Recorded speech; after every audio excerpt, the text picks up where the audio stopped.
방심했던 마음은 이제 깨서 보니까 보이니 노래를 나중에 돌아볼 때도 흐릿하지 않게 지금을 진하게 칠하는 법도 빨리 알고 싶어.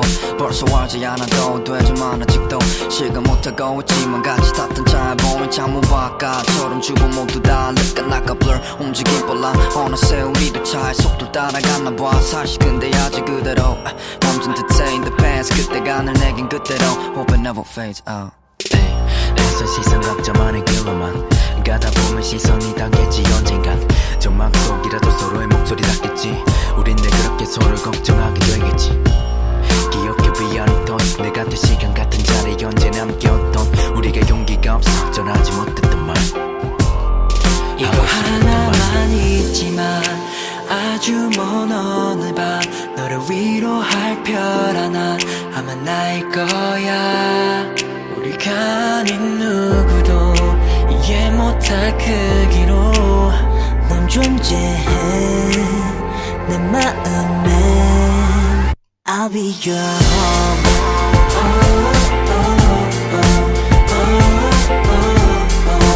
I'll be your home. 데려다 줄게 널 되돌려 줄게 널 돌고 돌아 추억아닌 기억이 될 걸 알고 있어. 남아있는 미안함과 아쉬움 밤낮 익숙지 못해 느꼈던 그리움. Yeah, I know 시간이 말해주길 You know guess 걸로 빗따라서 우린 또 누군가의 꿈이었고 우리 서로를 don't forget 언제나 너의 곁에 있다는 걸 You must know that.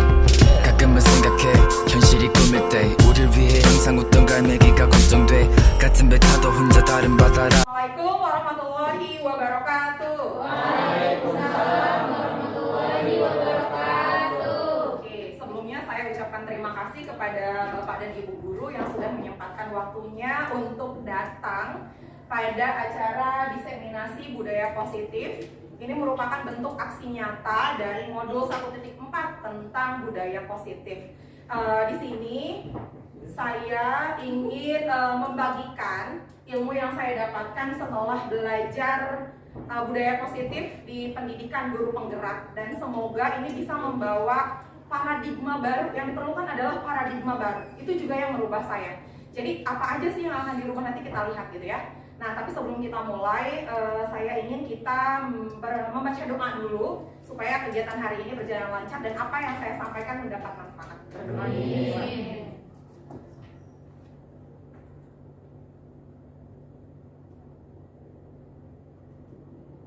Selesai. Oke, pada kali ini materi yang saya akan sampaikan itu adalah tentang budaya positif. Konsep utamanya adalah tentang perubahan paradigma, disiplin positif, kebutuhan dasar manusia, motivasi perilaku manusia, posisi kontrol, keyakinan kelas, dan segitiga restitusi. Dari 7 materi utama ini ada yang pernah belajar atau masih asing semuanya? Mungkin ada yang pernah dengar tapi nggak tahu nih masuk kemana, ataupun saya tahu tapi bener nggak ya gitu ya. Oke, nah pertama sekarang kita coba bergerak dulu ya. Nah, ini pas kayaknya silakan duduk berpasangan, berhadapan-hadapan aja. Bu Rini, Bu Fitri, Bu Yama, oke. Bu Habib, sabar dulu ya. Oke, silakan tentukan yang pertama salah satu orang silakan menuliskan sesuatu atau secret yang kalian punya. Misalnya nih, Bu Iza menuliskan ini harus rahasia banget, silakan nanti dituliskan, saya bagikan post-it. Jadi rahasianya rahasia aku atau temennya? Rahasia diri sendiri, ya rahasia diri sendiri. Rahasia. Pokoknya sesuatu atau benda, boleh sesuatu, boleh benda. Kata sih rahasia. Benda. Benda. Dari saya. Oh, benda. Ya. Rahasia dari saya. Ya, atau sesuatu yang sangat, misalnya saya punya emas 50 kilogram.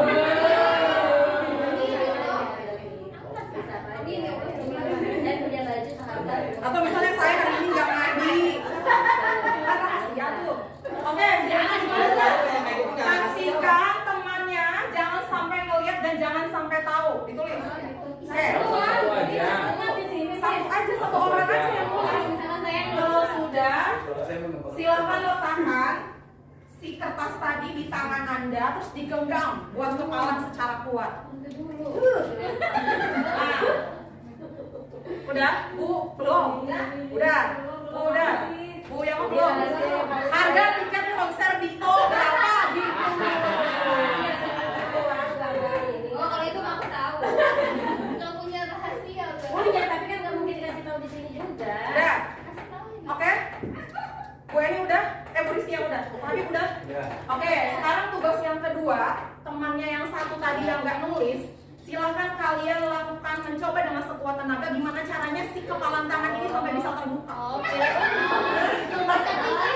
Bisa dengan dibujuk, dipaksa, diajak. Nah, jangan pakai fisik ibu kalian.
terbujuk rayuan Bu Eni. Apa bisa Bu Rizky sampai bisa membuka kepala tangan tadi? Percaya sama Bu Eni? Karena percaya. Oke. Sekarang kita masuk ke pertanyaan utama. Siapakah yang sebetulnya memegang kontrol atau kendali pada diri kita? Diri kita sendiri. Kenapa bukan orang lain? Tadi Bu Rizky kerayu karena bujuk rayu, terbuka, Bu Yama terbuka karena dipaksa, Pak Habib karena dihipnotis, gitu ya.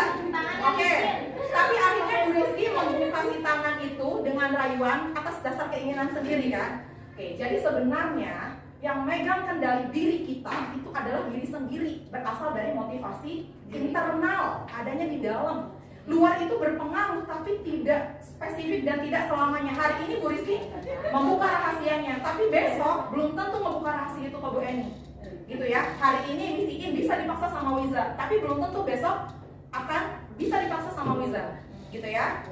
Jadi tujuan utama kita adalah menumbuhkan motivasi internal dari peserta didik, bukan eksternal, bukan karena hukuman, bukan karena penghargaan, gitu ya, atau bukan karena ketakutan, takut dihukum, takut dijemur gitu. Oke, kita ke ini. Jadi kita tadi itu hanya sebenarnya, oh saya bisa membujuk orang lain, saya bisa mempengaruhi orang lain, itu semuanya hanya ilusi. Kenapa ilusi? Ya itu sebenarnya nggak bisa bersifat permanen.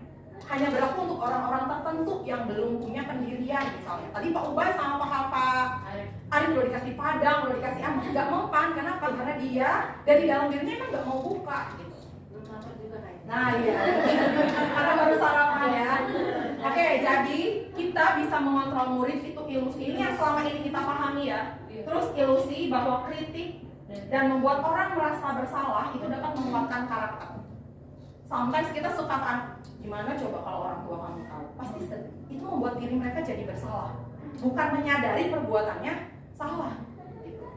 Terus berikutnya, ilusi bahwa semua penguatan positif, efektif, dan bermanfaat. Contohnya kan penghargaan. Hari ini saya ngasih permen untuk yang benar jawabannya. Besok saya nggak bawa permen, mereka akan tetap semangat atau enggak? Belum. Karena motivasinya eksternal. Yang berikutnya adalah ilusi bahwa kita sebagai orang dewasa mempunyai hak untuk memaksa. Di sini maksudnya yang dipaksa lebih ke peserta didik gitu ya. Nah, perubahan paradigma stimulus respon menjadi teori kontrol. Di awal kita tadi sudah tahu ya bahwa posisi kontrol itu ada dalam diri. Yang pertama, kita kalau di stimulus respon itu kita mencoba mengubah orang agar punya pandangan yang sama dengan kita. Jadi kita kadang ke anak tuh, kan itu nggak boleh berdasarkan peraturan. Yang buat peraturan siapa? Sekolah. Berarti kita memaksa anak untuk taat sama peraturan yang kita buat, bukan yang anak yakini. Nah, tapi di teori kontrol ini artinya kita berusaha memahami pandangan orang lain tentang dunia. Sama kayak gini contohnya, saya penilaian terhadap Bu Rini belum tentu sama dengan penilaian Bu Rizky terhadap Bu Rini. Kita nggak bisa maksain saya pengen Bu Rizky punya pandangan yang sama tentang Bu Rini. Nggak bisa gitu ya. Terus berikutnya, perilaku buruk selama ini kita selalu lihat sebagai suatu kesalahan. Tapi nanti di budaya positif kita akan melihat kesalahan itu pasti punya tujuan atau alasan. Kamu kenapa bolos? Nanti kita akan belajar 5 kebutuhan pokok makanan. 5 kebutuhan pokok manusia, betul. Berikutnya, orang lain bisa mengontrol saya. Harusnya hanya kita yang bisa mengontrol diri sendiri. Saya bisa mengontrol orang lain. Kita tak bisa mengontrol orang lain sebenarnya. Berikutnya, pemaksaan ada pada saat bujukan gagal. Tadi mungkin Bu Bisa awalnya jawabannya nggak bujuk karena nggak bisa dipaksa, iya kan? Nah, harusnya kita berkolaborasi dan konsensus menciptakan pilihan-pilihan baru. Jadi anak kalau di kata ngasih soal tuh kayak open ended, ada beberapa jalan. Anak bisa milih yang sesuai dengan dirinya. Terus berikutnya, model berpikirnya menang kalah kalau ini. Tadi contohnya Bu Wiza ketika bisa ngebuka tangan Bu Iin kalah, Bu Wiza menang. Tapi kalau teori kontrol itu posisinya adalah menang-menang. Maksudnya apa? Menang-menang itu korban tidak dirugikan, pelaku pun bukan tidak dirugikan, tapi dia berhasil menyelesaikan masalah. Jadi dua-duanya menang. Jadi teorinya adalah menang dan menang. Berikutnya, disiplin positif. Oke, sekarang coba saya tanya, selama ini apa yang dipahami tentang pemahaman disiplin? Tahu kan? Disiplin itu melakukan sesuatu sesuai dengan aturan yang berlaku. Oke, yang lain? Tepat waktu. Ada lagi? Arti kata disiplin yang selama ini kita pahami, disiplin itu begini loh. Tepat waktu, harus taat pada aturan, harus nurut gitu ya? Iya. Oke, nah sekarang kita pelajari arti dasarnya. Arti dasar disiplin itu dari bahasa Latin artinya tuh belajar. Belajar itu dari yang tidak tahu menjadi tahu, dari yang nggak bisa jadi bisa. Ada proses, bukan disiplin itu artinya patuh. Tapi kita biasanya memaknakan disiplin itu sebagai sesuatu yang dilakukan seseorang terhadap orang lain untuk mendapatkan kepatuhan. Jadi mindset kita dari awal udah salah. Disiplin itu bukan patuh tapi belajar. Gitu ya. Gak tiba-tiba si anak kemarin datangnya telat 15 menit, hari ini datang telatnya 10 menit. Ada perubahan nggak? Ada perubahan belajar, tapi kadang kita lihat kamu masih telat. Tidak melihat progresnya. Nilai ulangan PTS dapat 27. PSAT dapat 57, masih di bawah KKM, tapi ada progres nggak? Nah itu sebetulnya makna disiplin yang harusnya kita alami gitu ya. Nah, kecenderungan umum adalah biasanya kita menghubungkan anak nggak disiplin pasti dapat hukuman. Ada punishment, itu juga keliru. Jadi harusnya si anak ini kalau melakukan kesalahan yang dia capai adalah kebaikan-kebaikan universal. Kebaikan-kebaikan universal itu apa? Nah, kebaikan universal ini adalah sifat-sifat positif yang dimiliki untuk mencapai tujuan mulia yang ingin dicapai setiap individu. Saya yakin setiap anak tuh tahu bolos tuh nggak baik sebenarnya. Datang terlambat itu nggak baik, gitu ya. Nah, nilai-nilai tersebut bersifat universal, jadi nggak dibatasin. Oh, kalau datang telat itu agama Islam. Oh, sukunya Sunda, enggak. Tapi kenapa disebut universal? Karena berlaku di semua agama, semua suku, gitu ya, di semua negara lah gitu. Nah, nilai-nilai kebajikan yang ingin dicapai oleh setiap anak Indonesia di kurikulum Merdeka itu terangkum dalam profil pelajar Pancasila. Masih ingat lagunya? Pelajar Pancasila beriman dan bertakwa pada Tuhan yang Esa dan berakhlak mulia, bergembira global, gotong royong mandiri, kreatif dan bernalar kritis. Nah, jadi ini tujuan yang harus kita capai dalam proses pembelajaran peserta didik gitu. Makanya kenapa saya juga akhirnya menyadari bahwa proyek itu sebenarnya nggak kayak begini harusnya gitu ya. Jadi kita sebagai pendidik bisa menerapkannya dalam setiap proses pembelajaran, karena bernalar kritis itu bukan berarti anaknya suka protes, bukan. Ketika dia menemukan ide-ide baru, masuk ke kreatif, menemukan caranya juga dia bernalar kritis gitu ya. Oke, berikutnya, nah disiplin positif. Apa selanjutnya, apa peran kita sebagai pendidik? Akhirnya tugas kita buat apa? Sebagai pendidik ini memfasilitasi peserta didik untuk apa? Untuk membantu mewujudkan cita-cita mereka. Oke, Bu Eni datang ke sekolah ngajak anak, tujuannya mau ngapain? Mentransfer ilmu. Oke. Siswa itu supaya kan di situ kan belajar ya. Jadi kita mengharapkan dan membimbing siswa supaya terkontrol gitu. Oke, on the track. Nanti jelas gitu. Oke, Bu Yani. Saya beda banget. Iya. Saya nggak berangkat ngajar karena saya sudah digaji. Oh iya, kewajiban ya, memenuhi kewajiban. Oke. Dari kemarin kalau ketemu ya. Oke, jadi seharusnya kita sebagai seorang pendidik perannya adalah untuk membentuk peserta didik yang memiliki disiplin dalam dirinya, sehingga mereka bisa memiliki perilaku yang mengacu pada nilai-nilai kebajikan universal tadi dan memiliki motivasi. Nah, belajar itu akan gampang kalau anaknya punya motivasi dalam dirinya sendiri. Si anak buat patuh gampang kalau dalam dirinya udah punya motivasi. Jadi tugas utama kita adalah menumbuhkan motivasi internal. Nah, terus caranya kumaha. Tapi sebelum kita supaya tahu caranya gimana, kita harus tahu dulu landasan perilaku manusia itu ada 3. Yang pertama, untuk menghindari hukuman atau ketidaknyamanan. Apa yang akan terjadi kalau saya tidak melakukan ini? Berarti motivasinya dari mana? Dari luar, bukan dari diri sendiri. Motivasinya motivasi eksternal. Kedua, adanya imbalan atau penghargaan. Mereka mikir kalau saya menang, nanti saya diumumin, saya maju ke lapangan, saya bangga. Nah, kalau dia nggak dapat pas lomba, apa yang terjadi? Down gitu ya. Dia mikir apa yang bisa saya dapatkan apabila saya melakukannya. Jadi berarti motivasinya masih eksternal. Nah, berikutnya adalah menghargai nilai-nilai kebajikan diri sendiri. Ini pertanyaannya adalah apa yang saya akan menjadi orang seperti apa jika saya melakukannya. Nah, karena dia nanyanya ke diri sendiri, berarti motivasinya ada dari siapa? Nah, ini adalah motivasi dan ini tujuan dari disiplin positif yang mau kita tumbuhkan. Nah, oke. Terus langkah apa yang harus dilakukan pertama kali untuk membentuk budaya atau disiplin positif? Menurut Bapak Ibu, kalau di sekolah paling gampang itu mulainya dari mana? Dari ranah mana? Mau bisa nggak langsung merubah satu sekolah? Yang bisa dilakukan mana? Gurunya memberi contoh. Oke. Terus yang kedua sih peserta didiknya harus diapain? Memberikan Motivasinya kan kebiasaan positif. Nah, kebiasaan positif yang paling gampang kita akses itu di wilayah mana dulu? Di sekolah langsung seluruhnya.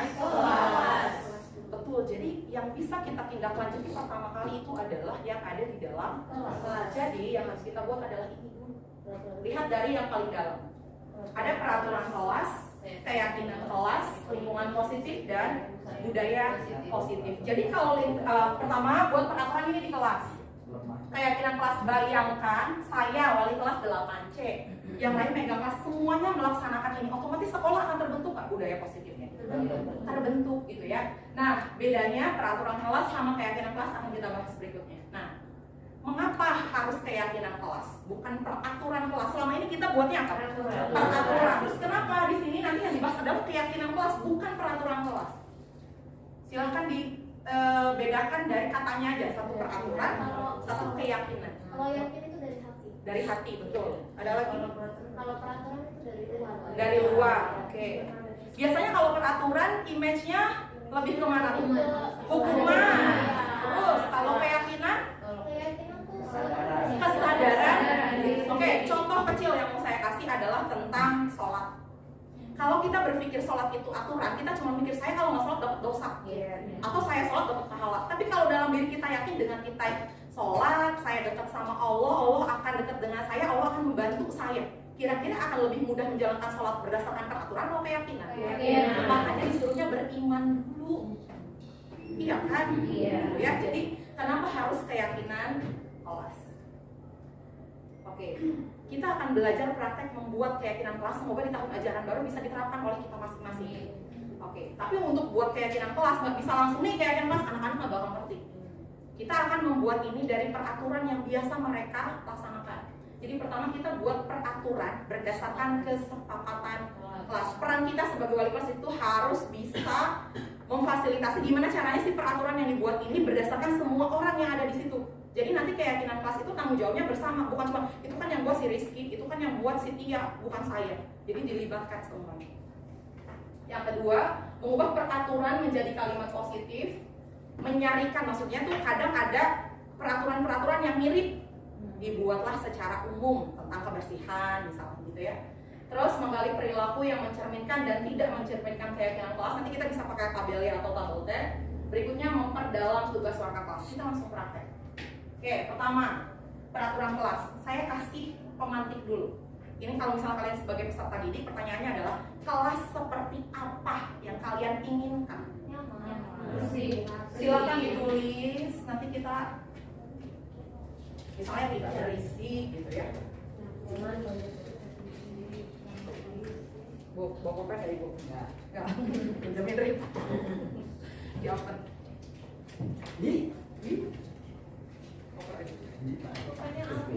Bukan habis dia aku banyak ya. Satu lagi. Ada berapa lagi nih kan? Boleh mau berapa, it's okay. Ada yang pengen 2, pengen 1. Oh pulpen. Ini udah udah. Nih. So. Buat peraturan dulu. Ini kelas idaman ya. Yang saya tulisnya. Iya, kelas seperti apa yang mau Mbak inginkan? Jadi ketika nanti misalnya kita wali kelas di kelas 9, mereka pengen dapat kelas yang seperti apa sih? Gitu.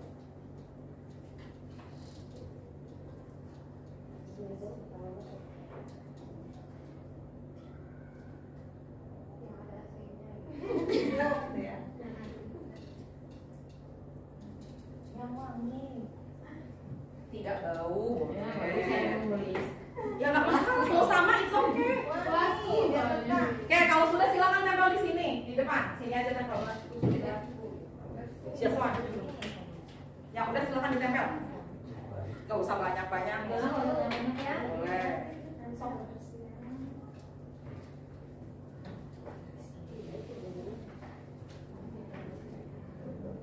Kenapa sorangan?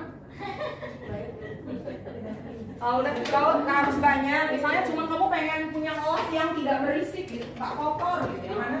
Di situ tempel aja. Ya. Iya. Ibu Maya kejungkir Buya nggak apa-apa dibalik aja Buya daripada ngejenglang gitu ya nggak apa-apa. Aku pintar masak kembali.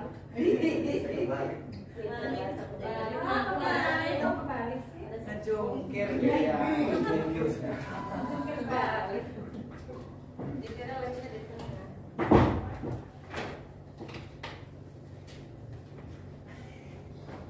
Ini karena sebaris ya. Jadi Pak Habibnya juga ngejungkir. Jungkir Pak Habib.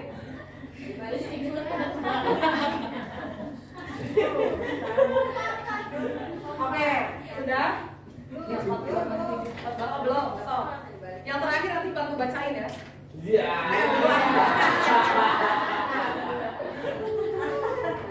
Oke, Buya.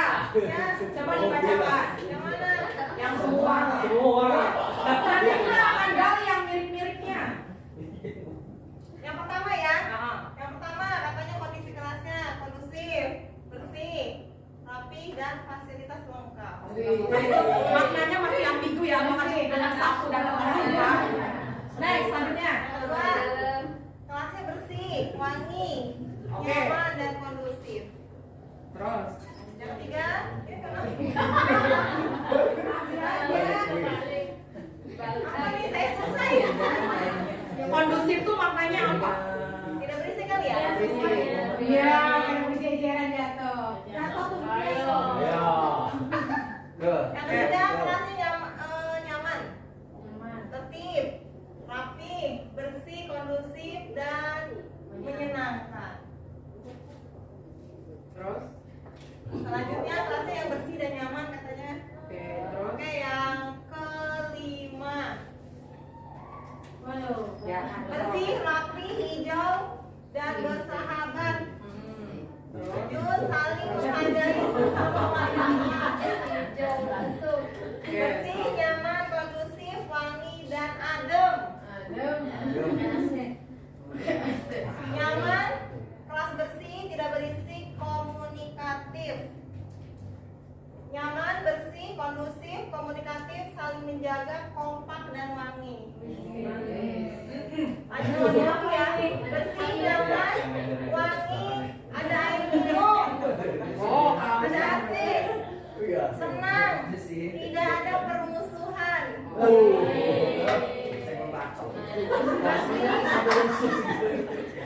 Nyaman, tidak bau, tidak berisik, ada pojok literasi yang aktif.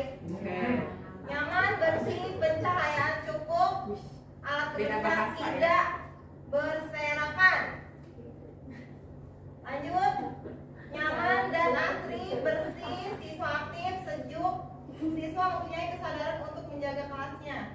Yang terakhir, bersih, wangi, tidak berisik dan indah. Oke, Lanjut ya. Yang terakhir, kelas yang nyaman, kondusif, bersih dan rapi. Oke, terima kasih Bu Tia. Oke, kita lanjut ya. Kalau ini karena yang isinya buru-buru, jadi bahasanya sudah lumayan terangkai dengan baik ya. Tapi nanti kalau siswa yang dengan menggunakan bahasanya sendiri, itu mungkin nanti bahasanya nggak kayak gini. Mereka karena tidak ada yang bully, tidak ada yang bercanda. Nah, uang kas, tidak juga uang kas, gitu ya, Rasa. Nah, jadi nanti peraturan kelas ini kan bahasanya masih kayak begini ya. Udah jadi peraturan gak sih? Ini lebih ke kelas yang diinginkan. Berarti untuk menjaga si kelas ini supaya bisa jadi terjadi ini berarti dibuat peraturan. Contoh yang pertama, kelasnya bersih, rapi, wangi dan nyaman. Apa yang harus dilakukan? Tidak boleh buang sampah sembarangan. Pak Arif, tolong Pak Arif tuliskan. Membuang sampah pada tempatnya. Nah, nggak apa-apa pakai yang kalimat pertama. Nama anak tuh belum tentu tahu, kita ngikutin bahasa. Tidak membuang Tidak membuang sampah. Nah, jangan buang sampah sembarangan. Nah, ini peraturannya nanti. Jangan buang, bukan membuang. Buang aja, buang. Jangan buang sampah sembarangan. Terus tidak berisik dan tertib. Apa yang harus dilakukan? Tertib. Udah langsung aja, kalau ini udah jadi kata aja sih. Tinggal di sini copy aja, tinggal di copy paste. Jangan Sustain. Oke, berikutnya saling menghargai. Ini sudah ini ya, jadi kata kerja bisa jadi udah jadi bentuk peraturan. Yang nomor 3 juga. Oke. Kalau fasilitas lengkap, apa yang harus dilakukan? alat-alat kebersihan. Menjaga Alat kebersihan. Nah, misalnya. Fasilitas kelas. Jangan merusak alat-alat aja karena fasilitas mungkin anak belum ini ya. Oke. Komunikatif dan kompak berarti harus apa? Tidak saling menjatuhkan, kan anak suka ada yang laporan kayak gini gitu ya. Nah, jangan julid. Oke. Jangan julid. Jangan bully, Jangan oke. bully. Tidak membuli, boleh. Jangan begitu kan. Oke, next, tidak ada permusuhan. Jadinya harmonis, menjaga apa? Jangan berantem, misalnya. Oke. Jangan berantem, jangan menjatuh ya. Jangan buat geng. Ayo udah jangan cerita, jangan buat cerita. Ya. Nah, itu langsung aja memiliki kesadaran diri untuk menjaga pola protokol. Menjaga kebersihan kelas apa? memiliki kesadaran diri tadi tuh. Untuk mematuhi peraturan. Ya udah gitu. Oke, sip. Berikutnya Pak Arif. Next, ke slide berikutnya. Itu copy dulu yang peraturan kelasnya tadi. Sorry. Yang mana ini? Yang peraturan kelas nih. Nah, copy dulu. Oh ini semuanya.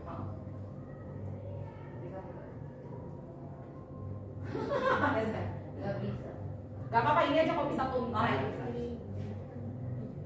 Copy ke peraturan kelas. Oke, sip. Nah, untuk mengubah menjadi keyakinan kelas, ada langkah tadi saya lupa, harusnya ada keyakinan kelasnya ganti dulu Pak Arif, punten. Ya Pak. Keyakinan kelasnya ganti. Yang ini nih, this one, yang ini. Ganti jadi kalimat positif. Peraturan kalimat positif. Nah, jadi untuk menuntun si anak terhadap keyakinan kelas, keyakinan itu sifatnya kan harus bersifat positif. Jadi kita hindari kata-kata yang konotasinya negatif. Jangan, tidak, itu harusnya nggak boleh. Kita harus cari kalimat positifnya. Contohnya, jangan buang sampah sembarangan. Bisa buanglah sampah pada tempatnya. Atau kalau secara keseluruhan tentang kebersihan, masa cuma buang sampah? Jaga kebersihan. Nah, bisa menjaga kebersihan lingkungan kelas. Kemarin tuh lucunya ada jangan nyontek, disebut contek lah, kan jadi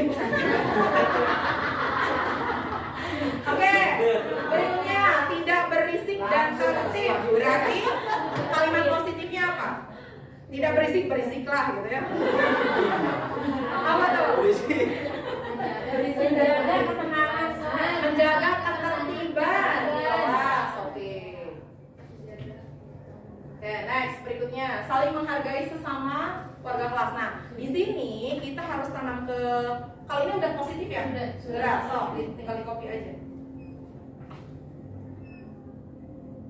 Oke, terus menjaga alat kebersihan juga sudah positif. Copy. Ini peraturan kalau di kelas bisa nyampe 15.30 sebenarnya ya. Jadi nanti kita jangan batasi aja si anak mau apa. Jangan bully dan julid berarti. Kalau dia mau bully, bulilah dan julidlah gitu ya. Nah, kalau dia melakukan tindakan bullying berarti apa sih yang salah? Apa yang dia tidak laksanakan sebenarnya? Tidak menghargai. Nah, berarti harusnya saling menghargai. Ini ada. Sesama Gak apa-apa. Oh, nggak apa-apa. warga. Nanti kita makanya nanti di proses berikutnya adalah menyaring, disaringkan yang sama. Warga. Sesama warga kelas atau sesama teman. Saling menghormati dan menghargai. Menghormati dan menghargai. Ya, yang atas menghargai, yang bawah menghormati, biar beda gitu ya. Oke, jangan berantem, jangan buang geng, berarti sama nggak kayak yang atas, jangan bully.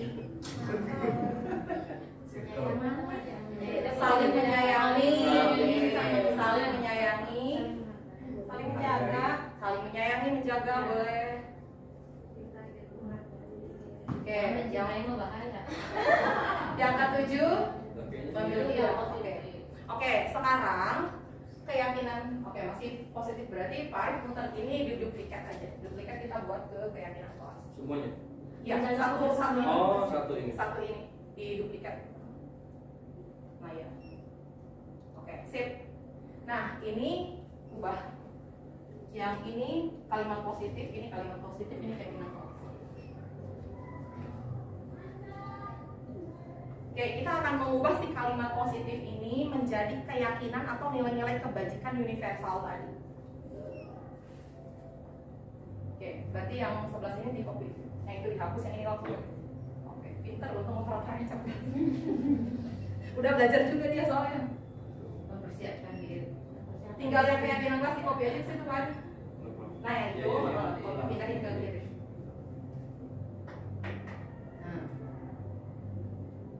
Jadi nanti keyakinan kelasnya mungkin cuma bisa jadi 2, 3, atau 4 dari banyak peraturan. Kenapa? Karena nanti yang mirip-mirip akan kita gabungkan. Oke, sekarang kalau menjaga kebersihan lingkungan kelas, berarti kita punya keyakinan tentang apa? Kebajikan apa yang kita miliki?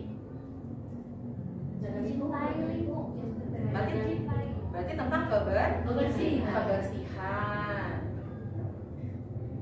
Oke, kalau ketertiban kelas, apa yang kita yakini? Di kelas harus terasa apa supaya tertib tuh? Nyaman. Tentang kenyamanan. Oke, saling menghargai sesama orang lain, berarti toleransi atau menghargai, boleh aja saling menghargai orang lain dan diri sendiri. Ketika anak nyontek itu tindakan tidak menghargai diri sendiri. Oke, menjaga alat kebersihan sama kayak yang atas ya. Kebersihan. Saling menghormati, menghargai orang lain. menyayangi. Beda menghargai dengan menyayangi. Menyayangi itu tentang kepedulian. Oh, berarti Kepedulian. Kepedulian. Nah, boleh kesadari tentang kesadaran misalnya gitu ya. Nah, nanti si keyakinan kelas ini akan diubah berdasarkan kata anak-anak. Nanti diduplikat lagi aja Pak. Ini baru lebih ke kebajikan universalnya. Keyakinan kelasnya belum jadi. Di akhir kita akan membantu anak untuk membentuk dalam bentuk kalimat. Contohnya kebersihan. Kalimatnya gini, siapa yang bertugas menjaga kebersihan di kelas? Siapa aja? Apakah cuma siswa? Saya sebagai guru.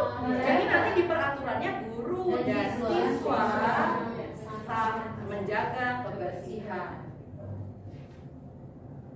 Terus yang berikutnya menjaga ketertiban kelas, sama guru dan siswa. Nah, begitupun sama yang lain ya, kayak misalnya itu menghargai, bukan menghargai Pak Arif yang kalau nomor 5 tuh menyayangi tadi.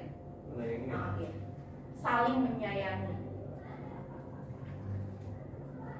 Saling menyayangi antara buku. Ya udah gitu aja dulu. Kebajikan ya. Bukan kebajikan kayak kelas justru. Yang ketukar kebajikan yang sebelah kiri. Nilai kebajikan itu nilai kebajikan. Yang pinggirnya baru kayak kelas. Berikutnya keyakinan kelas. Gitu ya. Jadi nanti keyakinan kelas ini yang tadi banyak ini bisa kita gabung kebersihan tuh. Terus ada kenyamanan. Kata-katanya kebersihan berarti tadi apa? Guru dan siswa menjaga kebersihan kelas. Nah, gitu. Siswa menjaga kebersihan kelas. Yang kenyamanan berarti sama, guru dan siswa menjaga kenyamanan kelas. Nah, kalau menghargai orang lain dari sendiri berarti kalimatnya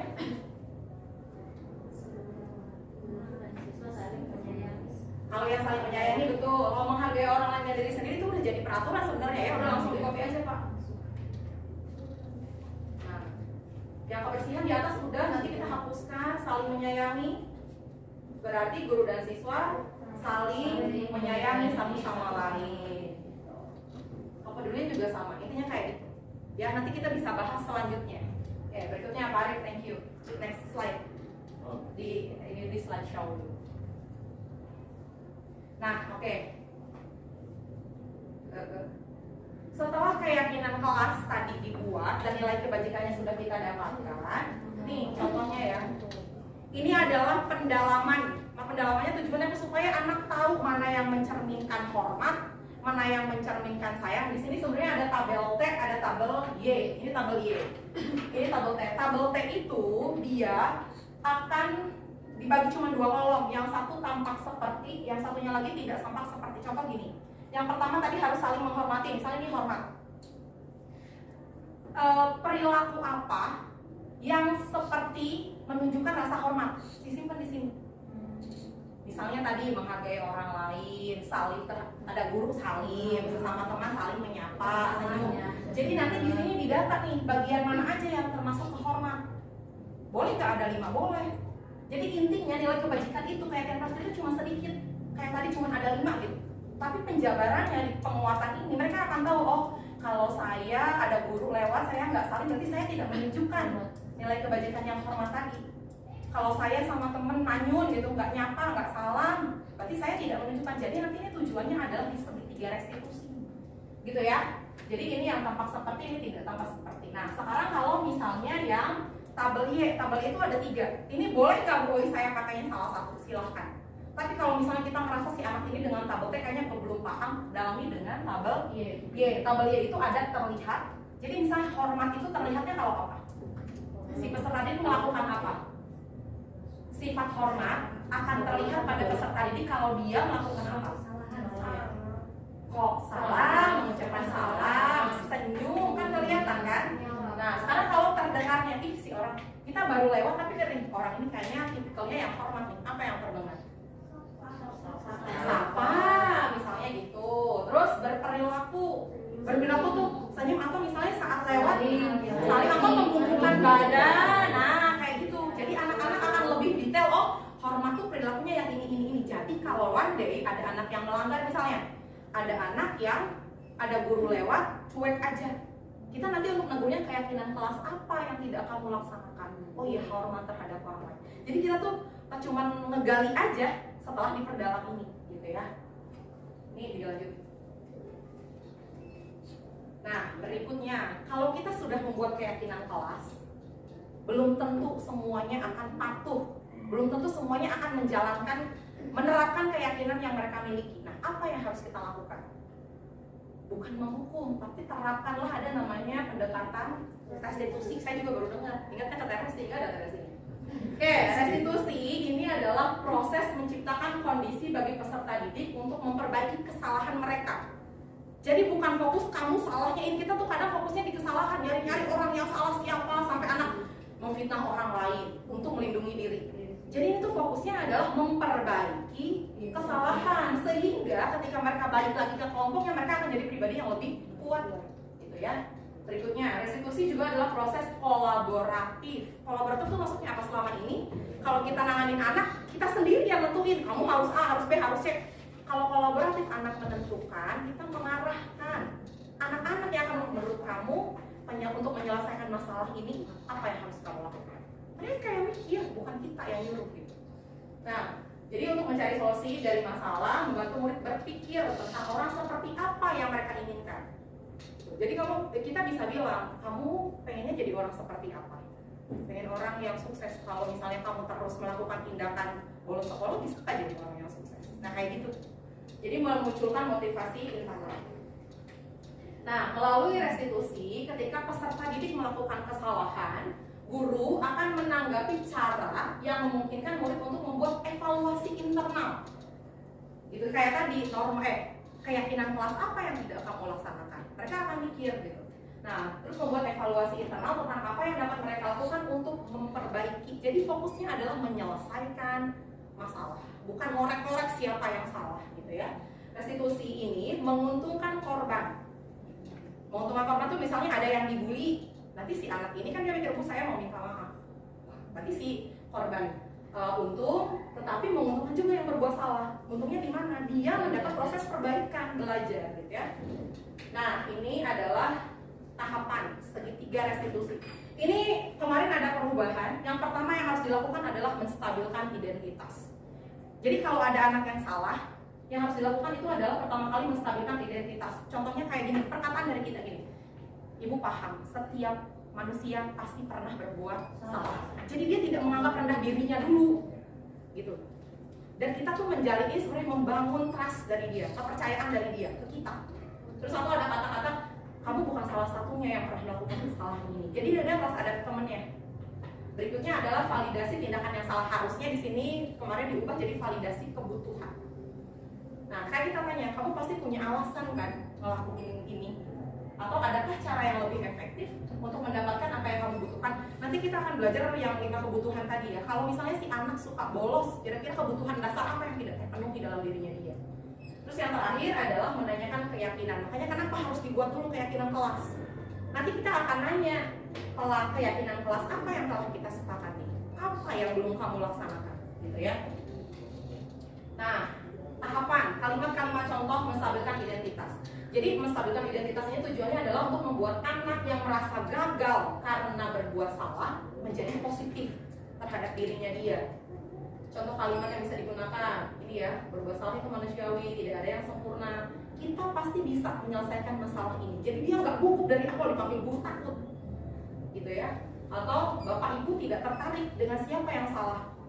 Ibu tertarik untuk menyelesaikan masalah. Jadi dia nggak ketakutan. Terus berikutnya, kalau kamu menyalahkan dirimu sendiri terus-menerus, apakah kamu bersikap baik terhadap diri sendiri? Nah, gitu ya. Berikutnya, untuk validasi kebutuhan. Nah, pada dasarnya setiap individu didasari oleh suatu alasan. Tahap ini bertujuan untuk membantu siswa dan kita untuk mengenali kebutuhan dasar mana yang tidak dipenuhi atau yang tidak dimiliki oleh mereka. Contoh kalimatnya ini, kamu bisa saja melakukan hal yang lebih buruk, tapi kamu tidak melakukan itu kan? Atau kamu pasti punya alasan mengapa melakukannya. Apakah yang penting bagi kamu kayak gitu? Jadi itu sebenarnya adalah pertanyaan-pertanyaan pemantik supaya si anak itu jujur dengan lebih nyaman dan leluasa terhadap kita. Terus berikutnya, nah ini 5 validasi kebutuhan, menanyakan keyakinan harusnya kalau lewat udah biar melopot. Nanti ini dulu, nah 5 kebutuhan dasar manusia. Pertama itu adalah bertahan hidup. Yang kedua adalah kasih sayang dan rasa diterima. Yang ketiga penguasaan. Yang keempat kebebasan. Kelima kesenangan. Coba kalau anaknya suka bolos, bagian mana dari 5 kebutuhan ini yang tidak mereka dapatkan? Kebebasan. Kalau anak yang caper, kasih sayang dan rasa diterima. Kalau yang suka bullying, Kesenangan kayak. bisa ke penguasaan, karena dia mungkin di rumah merasa tertekan gitu. Jadi dia di sekolah melakukan tindakan penekanan terhadap orang lain. Kalau kesenangan tuh kayak pas belajar bercanda. Nah, jadi ini nanti tadi itu yang divalidasi kebutuhan ke sini, kita bisa tahu oh si anak ini tuh melakukan, kamu bolos kenapa? Saya di rumah ini misalnya, oh berarti kamu yang kita harus tahu oh si ini kebutuhannya belum terpenuhi adalah kebebasan. Dari situ baru kita bisa mencari si nanti yang terakhir adalah menanyakan keyakinan. Nah, menanyakan keyakinan kayak tadi udah di misalnya tadi ada hormat, saling menghargai, menjaga kebersihan gitu ya. Ini kita bisa melihat kesalahan anak dihubungkan dengan norma sosial atau nilai-nilai kebajikan yang mereka percayai atau yang tadi sudah kita buat sebagai keyakinan kelas. Kalimatnya kayak gini. Apa nilai yang kita percayai di sekolah atau di kelas kita? Kita sekali ingat, karena kan nggak banyak hormat tuh, pekerja keras, menghargai diri dan orang lain, cuma 3. Kita baru ke bawahnya lagi. Atau kalau hormat itu seperti apa sih? Gitu ya. Nah di akhir sebenarnya kayak gini sih, kayak kamu ingin jadi anak seperti apa? Apa yang kamu rasakan? Ketika kamu melakukan itu, kamu jadi orang seperti apa? Nah ini ada kalau misalnya kita ngebujuk anak, ada anak yang benar-benar mungkin belum terbiasa dengan restitusi, masih menutupi diri. Ini ada kata-kata intervensi. Intervensi itu sebenarnya kayak kalimat rayuan, tapi yang bisa bikin anak nyaman. Apakah kamu ingin berbuat lebih baik? Apakah saat ini kamu sedang menjadi orang yang sedang kamu inginkan? Kalau misalnya kita tanya kayak tadi itu gak dapat ini aja, boleh digali gitu ya. Oke. Contohnya, ini kemarin saya syuting sama Paul bareng. Kalau dicek ya, ini satu aja ntar dulu.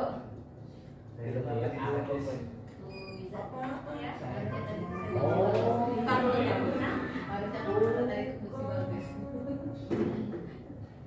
Nah, tapi satu kuncinya ya, gini, saya menyadari bahwa segitiga restitusi itu tidak akan berjalan kalau emosi gurunya nggak stabil. Jadi gini, kita ngelihat anak si kasih lagi, boro-boro mau segitiga restitusi, gitu ya, udah ini, atau saya si insan gitu. Jadi sometimes, jadi kalau saya pribadi, segitiga restitusi ini harus dibarengi dengan ketegasan untuk orang-orang tertentu. Jadi perlakuan ini sebenarnya di awal kita untuk semua, tapi setelah direstitusi nggak mempan-mempan boleh ditegesin. Kalau saya pribadi pendapatnya gitu ya.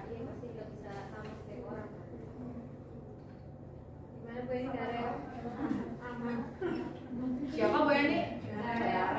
Darel. Kok nggak pindah ke sini sih Pak Arif? Aku udah buka YouTube dong. Oh ini ditutup dulu Pak.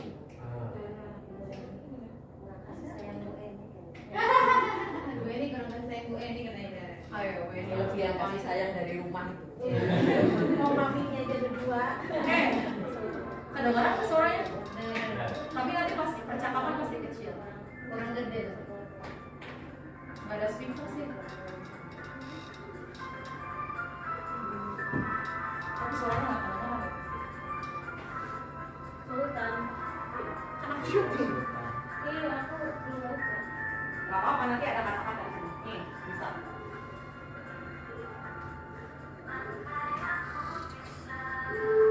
Saya Pak Arif ya, bukan Bintang.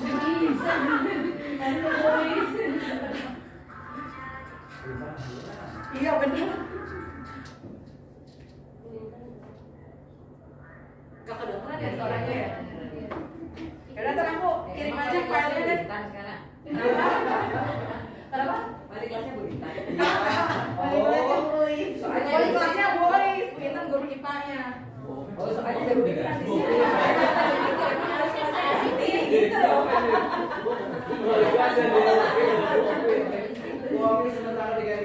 Intan dulu. Salah. Ini kan gak kedengeran ya? Allah. Speakernya gak ada ya? Pokoknya nanti di awal itu yang harus kita lakukan adalah menstabilkan identitasnya dulu. Ibu juga pernah melakukan kesalahan yang sama kayak Sultan nyontek, dia kan nyontek nih. Nah, terus kita tanya setelah menstabilkan identitas, kita tanya validasi tindakan yang salah. Yang tadi dia bilang apa? Kamu kenapa ngelakuin itu? Dia takut karena nilainya kecil. Waktu PTS kecil, ulangan saya harus besar supaya nanti PAS nilai saya bagus. Berarti kan dia ini nih ya, tuh validasi tindakan yang salah. Nanti di akhir baru kita bilang, ibu gak mau fokus terhadap kesalahannya, tapi ibu pengen kita menyelesaikan masalah ini. Terus Sultan, apa yang harus Sultan lakukan? Dia bilang, saya harus meminta maaf pada Bu siapa Intan, dan saya bersedia untuk mengerjakan ulangan-ulang kalau emang Bu Intan mengizinkan. Itu idenya dari Sultannya, bukan dari kita. Gitu. Tapi ingat, otak kitanya harus ada gitu ya. Kudu sabar. Yang ada Bu Ovi, yang ada. Ini contoh yang tidak ada. Jadi yang seperti ini. Kalau anaknya kayak dari keluarga.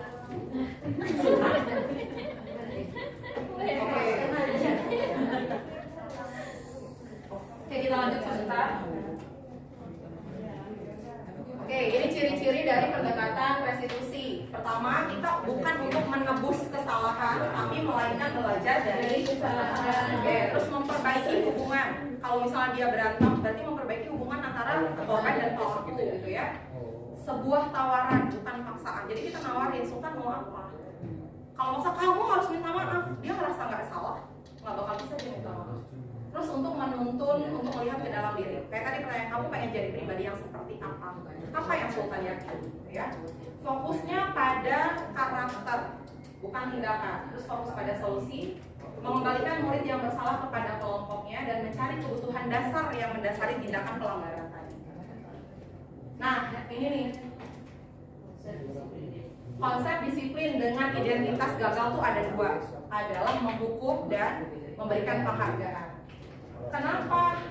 Kalau hukuman tuh menyakitkan, memaksa, merasa tidak nyaman, jadi si anak menyembunyikan kesalahan dan dirinya mereka menjadi rendah diri karena dihukum di lapangan misalnya atau suruh ngapain, itu kan dia ngerasa aduh saya. Nah, penghargaan menumbuhkan sifat iri. Contohnya kayak 8B, si Kesha lagi yang dapat gitu. Nantinya orang lain iri. Kalau irinya memang membangun orang jadi kompetitif, bagus. Tapi kalau misalnya motivasi yang tumbuh adalah untuk menghancurkan atau menjegal orang, kan nggak baik. Terus mematikan kreativitas. Ada yang paham nggak kenapa memberikan penghargaan, mematikan kreativitas? Rasa puas. Bisa rasa puas atau ketika dia nggak nyampe si penghargaan itu, down. Atau mereka hanya memaksimalkan sampai batas penghargaan yang diberikan. Kalau penghargaan nggak ada, mereka akan malas lagi, gitu ya. Nah, terus merampas hak menghargai dirinya. Kayak tadi, saya nggak pernah nih dapat pujian dari Google, rasa rendah diri gitu. Terus menumbuhkan rasa hukuman kayak sistem ranking, juara 1, 2, 3, 4. Kan sekarang juga masih ada yang nuntut sama bisa nih. Kenapa nilai anak saya IPS-nya kecil? Karena patokannya ke sini. Mungkin kalau kamu ranking 2, nanti dibeliin sepeda. Nah, identitas sukses itu ada dua, ada konsekuensi sama restitusi. Nanti kita akan membedakan mana konsekuensi, mana hukuman. Jadi kalau konsekuensi ini penguatannya jangka pendek. Jadi misal ada anak yang ngerusakin pulpen. Kalau konsekuensi adalah dia harus mengganti pulpennya. Selesai nggak masalah? Selesai. Gitu ya. Terus perlu monitoring berkelanjutan. Murid menghormati peraturan, tapi kehilangan waktu untuk merenungi kesalahan. Karena mereka mikir, udah saya gantiin aja, selesai. Nah, kalau restitusi, ini murid bertanggung jawab untuk perilakunya, kayak tadi memperbaiki gitu ya. Terus fokus pada pemecahan masalah jangka panjang. Murid menghormati dirinya dan orang lain. Murid bersemangat memperbaiki kesalahan. Oke, ini perbedaannya ya, hukuman, konsekuensi, dan restitusi. Oke, kita langsung ke praktek aja, coba tebak-tebakan. Nih, mencatat 100 kali di dalam buku kalimatnya. Misalnya si anak datang terlambat nih, saya tidak akan terlambat lagi karena terlambat ke sekolah. Ini bentuknya hukuman atau konsekuensi? Apa?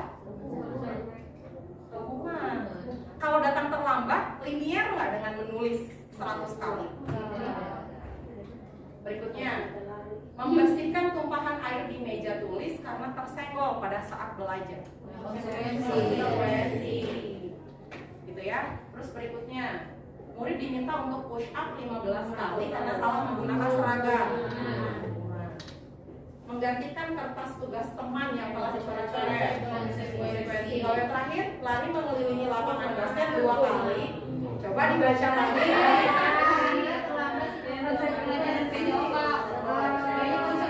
Yang atas tadi apa? Yang menggantikan konsekuensi yang terakhir. Restitusi. Ya. Gak ada restitusi. Orang cuma menggunakan konsekuensi. Apa? Hukuman. Benar.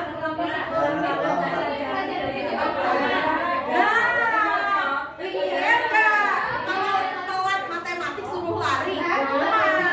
Kalau telat pelajaran PJOK sekalian dia disuruh warming up, pemanasan. Jadi sebenarnya adalah konsekuensi. Atau contoh lain misalnya gini, si Bu Wiza gak ngerjain PR matematika, tapi dia harus tetap ngerjain. Nanti ambil jam istirahatnya selama 10 menit, itu konsekuensi. Gitu ya. Oke. Sip. Ini contohnya. Bedanya, peserta didik misal tidak mengerjakan tugas hukumannya, dia disuruh keluar kelas terus berdiri di tengah. Gurunya marah, murid menjadi takut. Kalau konsekuensi, peserta didik mengerjakan tugasnya pada jam istirahat. Tugasnya selesai ya? Selesai. Kalau yang hukuman selesai nggak tugasnya? Enggak, gitu ya. Gurunya tegas, terus murid akhirnya menghormati peraturan. Jadi sebenarnya konsekuensi ini masuk ke dalam. Artinya untuk kasus ini loh ya, kalau menurut saya biasanya tidak mengerjakan tugas. Tapi kalau anak sini mas saya yakin nyontek deh. Kalau anak sini loh ya, artinya beda dengan yang memang niat belajar ya. Kalau anak-anak sini kan ambil amannya aja. Amannya itu gimana itu? Restitusinya atau solusinya? Nanti kalau itu maksudnya ke restitusi. Maksudnya nanti kita yakin kan pertama ini yang kelihatan pertama kali itu adalah yang nggak ngumpulin tugas dulu kan. Yang kita atasi adalah yang nggak ngerjain tugas dulu gitu. Nah kalau di restitusi, guru menanyakan keyakinan kelas. Saya tadi dipanggil dulu, ditanya keyakinan kelas gitu ya. Nah di sini guru terbuka tuh maksudnya kita menerima apa yang anak ingin lakukan. Terus murid menghormati dirinya dan orang lain. Makanya tadi saya bilang ketika saya belajar restitusi pun ada hal yang mengganjal di diri saya untuk gak bisa semua murid diperlakukan seperti ini, tergantung kondisi. Yang itu kayak tadi kalau misalnya udah si insan berulang-ulang restitusi mulu, keenakan dia harus ada tindakan tegas, masuk aja ke konsekuensi nggak apa-apa. Bahkan wadah mau jadi hukuman juga kalau menurut saya orang-orang tertentu itu diperbolehkan buat saya gitu ya. Tapi setelah restitusi dilakukan. Nah, ini loh Mbak, siapa Mbak Doris ya, sebenarnya sama sih ya, artinya untuk mata pelajaran tertentu sebenarnya mungkin hal ini sudah dilakukan, hanya mungkin kadang-kadang kita membedakan mata ya, tahapan misalkan ya kita beda-beda ya, tapi yang memang tadi nggak boleh disampaikan satu anak ya, karena ada juga yang sampai akhir juga tetap nggak mau ngerjain tugas. Iya, ini contoh saja ya, jadi kita mau pakai cara ini, mau pakai cara itu, ya memang ya udah susah ya. Nah, ada beberapa yang seperti itu ya. Iya. Sip. Berikutnya, kita di posisi kontrol restitusi, sebenarnya kita punya 5 posisi kontrol. Bisa sebagai penghukum. Penghukum tuh yang tadi langsung judgement, kamu nih yang salah, kamu terakhir mulu nih gitu. Atau pembuat rasa bersalah kayak tadi, gimana kalau orang tua kamu tahu? Kamu tuh bikin ibu capek, ibu tuh udah berapa kali dipanggil sama kepala sekolah gara-gara kamu. Nah, itu pembuat rasa. Atau teman tuh mau nikah lagi, atau ya udah tengah hari ini, ibu maafin ntar besok tengah kayak gitu, itu teman. Nah, berikutnya adalah pemantau. Pemantau ini dia tuh kayak melihat kesalahan, tapi dari cuma ngawasin. Nanti kamu ini ya diarahkan. Kalau posisi yang harus kita gunakan itu adalah sebagai manajer. Manajer itu tadi yang penerapasi restitusi tadi. Nah, ini posisi kontrol. Bedanya penghukum, pembuat rasa bersalah, teman, pemantau, manajer. Intinya dampaknya kepada murid kalau kita hukum, si anak itu berpeluang untuk kembali melakukan kesalahannya. Terus berikutnya, kalau pembuat rasa bersalah, kita membuat si murid merasa rendah diri. Kalau teman, mereka nggak mandiri, karena kayak ntar ibu bantu deh, ntar ibu selesaiin deh, ntar ibu iniin deh. Jadi si anak tergantung terhadap kita, nggak bisa nyelesain masalah sendiri. Pemantau ini dia ngasih konsekuensi tapi ngasih hadiah juga si pemantau. Kalau manajer itu mengevaluasi diri, bagaimana cara untuk memperbaiki diri. Oke, coba kita nih, kalau misalnya kayak gini, saya kecewa sekali dengan kamu, gimana coba kalau orang tua kamu? Ini kita sebagai apa posisi kontrol? Saya kecewa. Gimana coba kalau orang tua kamu tahu kamu berbuat salah? Sebagai membuat rasa bersalah. Oke, kalau ini kamu tidak pernah benar melakukannya, kamu selalu yang paling terakhir. Hukum.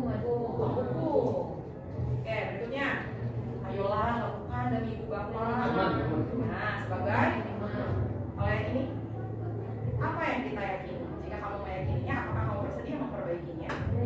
Sebagai manajer. Kalau ini manajer ya. Yang terakhir, apa yang telah kamu lakukan? Sanksi atau konsekuensinya apa? Sebagai gitu ya. Jadi kita bisa membedakan posisi mana yang harus kita lakukan terhadap peserta ini. Jadi rangkuman dari semua tentang disiplin positif banyak ya, subhanallah. Tapi karena sebenarnya benar kata Budia, kita tuh sebenarnya udah ngelakuin. Tapi kayak anak tertentu kita kan ada, misalnya kita baru masuk kelas ada anak salah, nggak langsung kita marah-marahin kan? Kita pasti kayak nasehatin, kamu harus gimana? Emang kalau bolos baik enggak? Itu udah dilakukan. Cuman tahapan keyakinan kelasnya karena kita belum punya, belum bisa kita lakukan. Gitu. Jadi pada dasarnya semua guru saya yakin udah pernah melakukan ini. Gitu. Cuman nggak tahu ada istilahnya, oh itu menstabilkan identitas, oh itu ternyata memvalidasi kebutuhan. Sip, selesai. Alhamdulillah. Ada yang ditanyakan? Mau bang? Ya. Aduh, saya pengen ini Miss. Sharing. Tapi mudah-mudahan gak apa-apa ya. Ini saya Boleh, nggak boleh? Boleh nggak Bu? Ya, Saya menyimak materi ini tuh teringat pada kebiasaan yang ada di lingkungan saya dulu zaman saya kecil. Taruhlah sebut nama kampung saya tuh kampung Sumberbuluh. Kampung apa Pak? Sumberbuluh, kecamatan di negara. Yang sekarang jadi Pulau Ampel. Kota mana? Kabupaten Serang. Saya menyamak, bukan nggak tahu ini persamaan atau perbedaan atau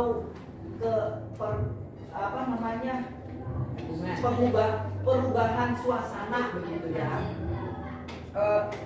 Saya tuh dan teman-teman saya ya, saya dan teman-teman saya nggak tahu mulainya dari kapan, dari mana, yang jelas saya tidak pernah dijelaskan seperti ini. Tidak pernah dapat pembelajaran formal seperti ini tentang perbuatan baik. Majikan universitas. Ya, mohon maaf tadi disebutkan mana nih tindakan atau perilaku yang menunjukkan kita menghargai orang, menghormati orang, tapi dengan sendirinya gitu. Mohon maaf kalau di kampung saya itu anak kecil atau orang muda ngomong sama orang yang lebih tua dengan bahasa tidak bebasan aja udah dibilang dalam tanda kutip dusun. Yang keduanya kalau berjalan di depan guru atau orang yang lebih tua mendahuluin, mendahuluin aja, itu ngomongnya dusun. Kemudian kalau kita masuk rumah tidak ketuk pintu assalamualaikum itu dusun juga. Kemudian kalau misalnya ya seperti tadi kata Bu Ovi, tiba-tiba duduk di depan orang tua dusun. Kita berbicara tidak terkontrol juga dusun. Makan tidak mempersilahkan dusun dan sebagainya. Atau pedulin. Iya, itu tuh sudah terbentuk Karena kebiasaan ya. Maksud saya gini, apa ya yang menyebabkan orang zaman dulu tuh bisa dengan tanpa ada pembelajaran atau ada ya pendidikan khusus lah begitu, tapi sudah menempel dalam dirinya bahwa kegiatan atau perilaku seperti itu tuh memang harus dilakukan begitu, atau mungkin juga tidak boleh dilakukan begitu. Saya tadi baru saja kepikiran gitu, kok saya dulu mengalami seperti itu tapi saya tidak pernah mendapatkan teorinya gitu ya. Gimana itu menurut Bu Luis? Kalau dari saya sebenarnya mungkin karena ada pergeseran moral ya. Jadi karena efek globalisasi, satu sosialisasi aja mereka sekarang udah jarang kan. Maksudnya ketemu dengan orang-orang lingkungan. Jadi dia ini Pak Ubay. Orang tua dulu ketika mendidik Pak Ubay mengajarkan itu kan ke Pak Ubay. Sekarang orang tua sekarang mengajarkan itu kan. Tidak semua. Nah, tidak semua guru orang tua mengajarkan hal yang sama terhadap anak di lingkungan yang sama, gak usah jauh-jauh. Pak Ubay sekarang masih ngajarin mungkin karena niru dari orang tua, tapi temannya Pak Ubay waktu kecil nggak ngelakuin itu, berarti udah luntur tuh satu keluarga. Bayangkan kalau misalnya 5 keluarga tidak melakukan itu tuh menurun, gila lah si budaya-budaya seperti itu. Jadi kalau dulu memang orang tua itu ngajarin lebih ke sopan adab ya, sopan santun gitu. Jadi bahasanya udah bukan disiplin positif, beradab. Jadi ada jangan dulu apa tuh misalnya ada uang nih mau ke masjid kan apa namanya tokoh masyarakat itu anak kampung ngumpul saling antri. Sekarang mah cuek, saya juga cuek.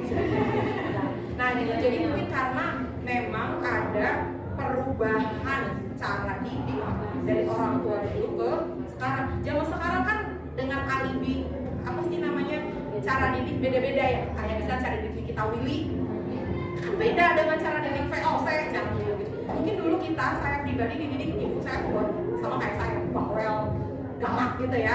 Jadi saya tuh ketika mau melakukan sesuatu mikir aduh ibu bakal marah gak ya.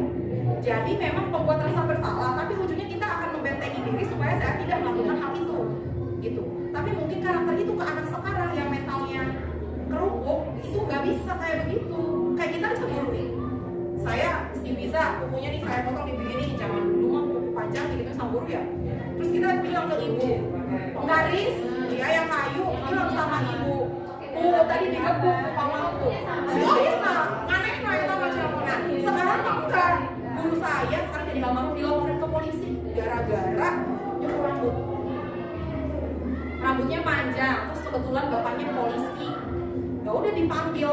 Terus saya tuh sampai mikir orang kita aja si polisi aja nggak menghormatin guru padahal tujuannya. Terus padahal udah ngapain? Sudah saya peringatin Pak dari hari Senin. Ini hari Jumat hari terakhir. Berarti kan sebenarnya udah ada waktu. Dari hari Senin dikasih waktu Jumat. Tapi kan balik lagi ke sistem pendidikan kita kan sekarang udah nggak kayak gitu. Udah ada hak apa Bu? Yang Komnas HAM tuh dilaporin ke Komnas HAM. Ya kayak begitu. Jadi banyak pergeseran paradigma dari orang tua tentang cara mendidik anak. Itu kalau dulu hormat sampai segitunya. Kalau sekarang karena kita juga tipikalnya banyak yang liberal ya Mbak.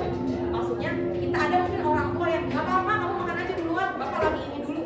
Kalau dulu kan saya tuh nungguin, ayo ngapa. Jadi setiap makan itu ngampar di bawah nungguin semua ngumpul yang lagi main dipanggil, apa dari sawah dipanggil, ibu dari mana dipanggil, makan dari.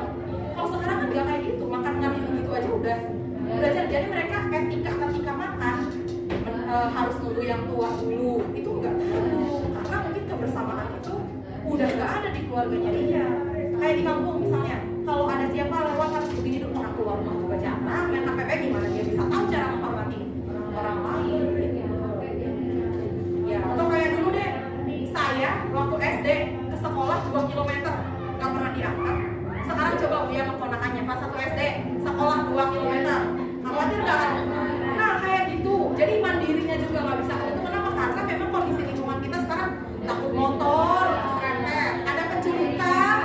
Nah kayak gitu. Jadi memang banyak perubahan yang terjadi seiring dengan perkembangan zaman. Makanya tadi pentingnya menanamkan nilai-nilai kebajikan. Tadi di tabel T, kenapa harus dirinciin? Karena anak-anak banyak yang nggak tahu hormat itu seperti apa sih. Makanya harus dikasih tahu harus senyum, salam sapa ke orang yang lebih tua, misalnya harus salam, harus gimana itu. Karena banyak pergeseran moral yang terjadi mereka nggak tahu, karena nggak ngalamin, nggak kayak kita. Kita dulu main perasaan selain seangkatan ada kakak kelas juga gitu ya. Ada yang orang sekarang belum tentu. Justru di perumahan punya nggak berkata. Jarang di komplek-komplek itu ya rumahnya dia temennya ya orang tua, mbak-mbaknya jarang yang keluar. Jadi etika ketika bersosialisasi banyak yang mereka tidak tahu. Maksudnya kadang kita tahu sesuatu itu kan ketika kita salah. Sekarang emak anak salah dibelain kan? Bukan disalahin. Ada cukup? Oke, terima kasih. Semoga yang saya sampaikan bermanfaat dan kita bisa menerapkan terapkan ini nanti di ajaran baru. Semangat ya, saya juga.